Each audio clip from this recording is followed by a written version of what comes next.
Welcome to Collections of Cinema. Welcome back to a new episode of Collections of Cinema with me, Wavy, and this is Danielle. Wow, what an intro. Yeah, this is the third time because Danielle was loud and then I forgot to turn the light. And yeah, so we are back with a new episode. And if you're wondering, hey, wait a moment, weren't you supposed to be in the US? Yes, we were supposed to be in the US right now. But Yes, we were.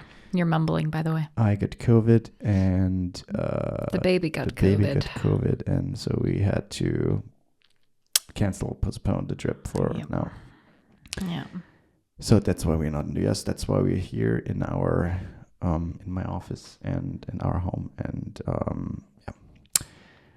to that also, if you want to support us, the way you can do that is on our Patreon. That's like the best thing where you can support us. You're very much mumbling, just so you know. I'm not. You're not speaking very clearly. I'm not. The best way to do it is on our Patreon, where you can actually support us, where you can subscribe free or like a small tier or a big tier, and that helps us out a lot. Actually, we can put more money into the podcast and make the overall production better. So like mine is not as bad, but Danielle's we might need to upgrade your microphone because the microphone picks up on all the shit.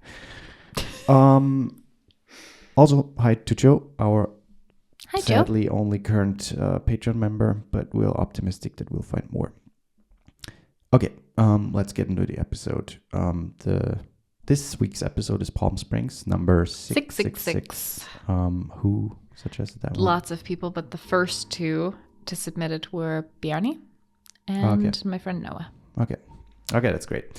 A movie from 2020, directed by Max Barbaco, screenplay by Andy Sierra, and produced by The Lonely Island, and hence the main actor or the lead actor, Andy Samberg. Mm-hmm. Christine Milioti, who is currently in the hit HBO series Penguin, and she's fucking insane in that series. She's also brilliant. Really good in that show.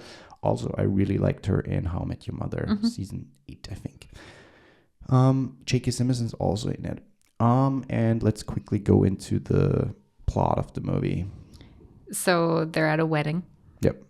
And so Christine Milioti drives to the wedding or comes to the wedding. Yes. And she's the sister. She's the sister of the bride. Yeah. And Andy Samberg is a guest with his girlfriend, who I think is maybe part of the wedding party. Could that be? The I girlfriend, I think, is part of the wedding party. It's like the best friend or something. Yeah. And basically, Andy Samberg, you realize at some point that his character Niles is waking up and doing the same thing every single day. So he's... no. But living the same day, because the whole movie first is shot from her perspective. So he comes, like, we learn that she's blah blah coming late there, and she's not, like, her life is not all together. She's struggling in life. She's, I think, currently single or recently single, and she dreaded the wedding at first, but she got there still. And it's kind of cool because we see her point of perspective the first time, and then once you meet Andy's character, there is something odd about it. You don't know yet what it is. But they hang out and have a great time, and she accidentally kinda falls also into this time loop, and all of a sudden she's part of it. So that's the essential plot of the movie. Time loop movies. There are a bunch of them out there, and I think one of the most prominent, I would say, is Groundhog Day. What do you think is like the philosophical meaning of those stories? Philosophical meaning? Yeah, let's get a little deep here. Yeah, I mean, for me, most of those movies all have like a common theme where it's like there is something they have to do in order to get out of the loop. So there's something they either have to figure out about themselves. It's like self-reflection a lot of the time. I think it's mainly that. Yeah, right. Yeah, I agree. And I think that's kind of cool about the movie because it throws you into this sci-fi-esque scenario of what if you can't get out of this loop, but you relive the same day over and over and over. And in Groundhog Day, there's also this, okay, I have to do something. Like he tries to be the best version of himself, when in fact at first he does it only to please the world. But the main goal is to self-reflect, as you already said, and to make himself a better person, not for the sake of the world, but for the sake of himself. But I mean, this one definitely has that underlying theme to it where they're both trying to figure out, okay, I mean, Andy, you find out Niles has been in it for, I don't even think he remembers how long he's been there, but could be years, could be, he's been stuck for so long that he kind of gave up. I think he said at some point he stopped counting days. Yeah. And, she's going through all of the phases that he went through, however long ago. And so, trying to kill herself to like make it reset or something. And then she also goes through the self-reflecting and all of that. But there's also, I mean, that's a theme of it, but that's also not like really how they get themselves out of it. That's the difference, I think. That's a big difference, yeah. Yeah, it's more on the sci-fi level, and it's kind of cool because they do there's like a montage where she basically studies, what is it called? Is it not astrophysics? Not astrophysics, but the more, we're dumb. The more advanced stuff, quantum physics. And general relativity. She studies that and becomes an expert in it, and she figures out a possibility where she could jump out of the loop, which just basically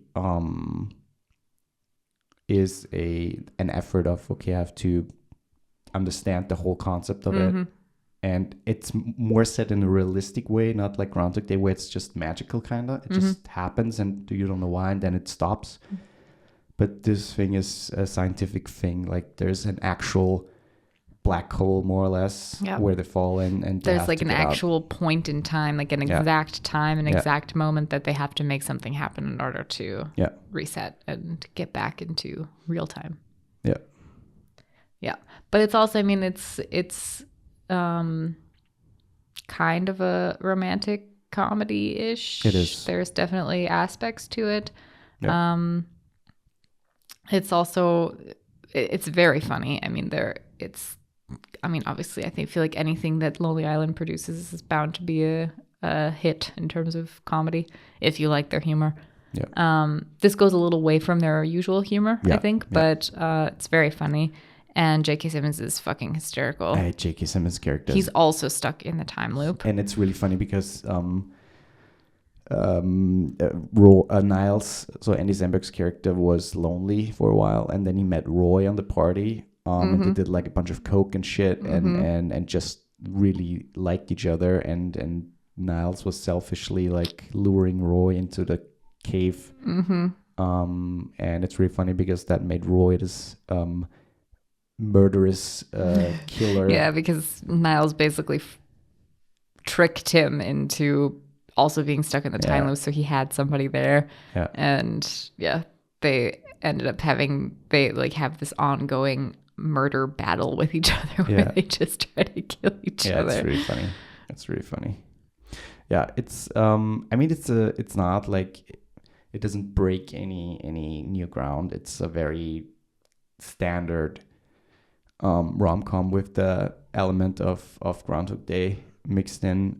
But I think what stands out is definitely the performances, especially from the three leads or from the three people we just mentioned. And also, I don't know, there's still this underlying thing of finding themselves, like who they are in life, because they kind of are, or especially Christine Miliotti's character is stuck kind of in life. And she has no real purpose, but the time loop kind of gives her purpose, and in the end, and she ends up with a lot of value, I guess I would say. Yeah, it's a fun movie. I mean, and she's able to confront her sister finally about something. I mean, we already said we have spoilers on this podcast, but you find out later in the movie that she has been sleeping with her sister's soon-to-be husband. Yeah. And they've been having a little thing on the side. even the night like before the wedding, which is really crazy. And she finally comes to terms with like, oh, I'm just like kind of a shitty person and I don't want to be that person. And she is able to tell her sister at the end what's been going on, and it's kind of a lovely again, self-reflection, all of that. But I feel like it focuses more on her self-reflection than on his, because at this point Niles has been in it for so long that we don't really have too much of his backstory or too much of like you get like little glimpses here and there of you know what he did, but for the most part it's about her, and I really like that too about the movie. No, it is. Also, it kind of delves also a little bit into the meaning of love, or what it means for them, kind of, because there's this, as you already said, the husband or the soon-to-be husband cheating, and Christine Miliotti's character having had a bad relationship but not really experienced real love yet, and is very cynical about it. That's why she dreads going to the wedding in the first place, and is very cynical about it, especially at the first speech she gives before she falls into the loop. And I kind of like that too, because she falls in love with Andy accidentally, you would assume, because they're just stuck with each other. And yeah, it's a cool movie. It's, I don't know, I think it's one of the better time loop comedies for sure. And especially if you love those movies, then you have to watch it. I think it's a must see for sure.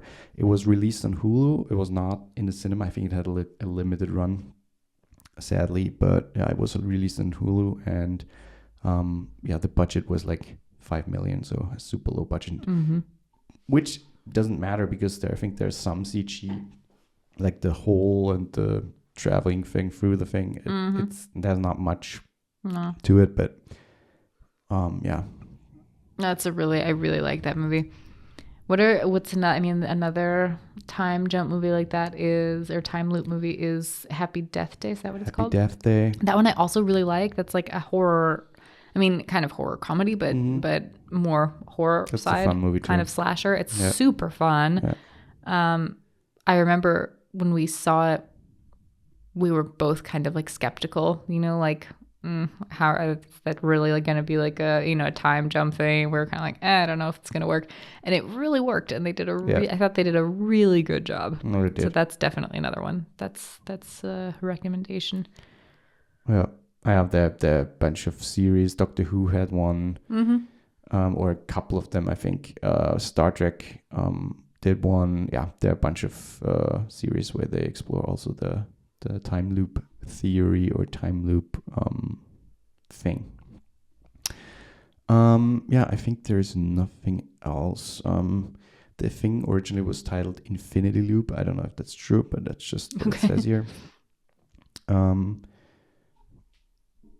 Yeah, I think that's it. I remember, there's some movies where you see a trailer or you see the announcement, hey, this thing is coming out soon.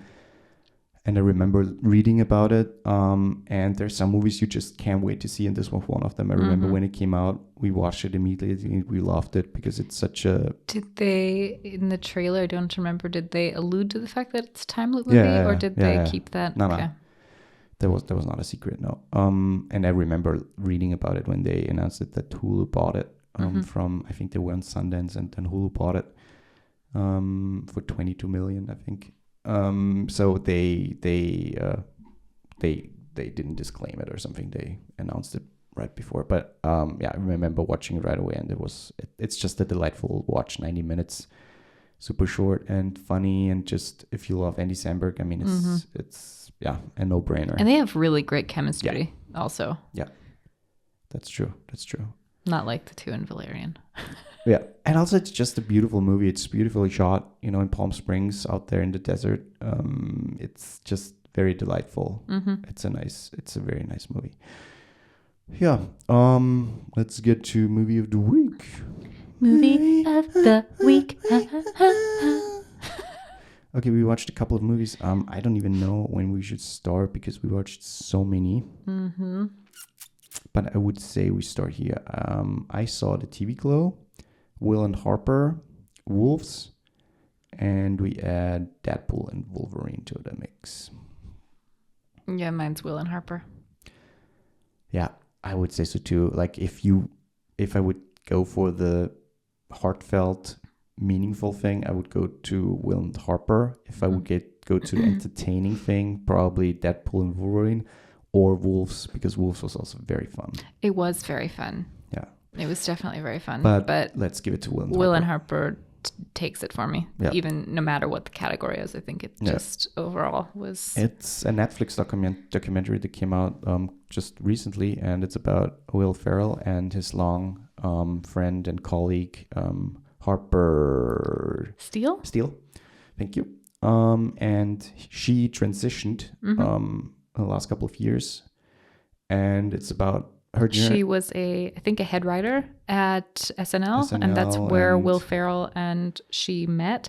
And they wrote a lot of movies together. And I think Will had said that they had both started kind of around the same time. Yeah. And basically, she was the reason why so many big things came out of Will Ferrell, like the movies, and then a lot of people SNL didn't skits. Understand Will's comedy, and even people at SNL when he started were like, he's not funny, I don't get it.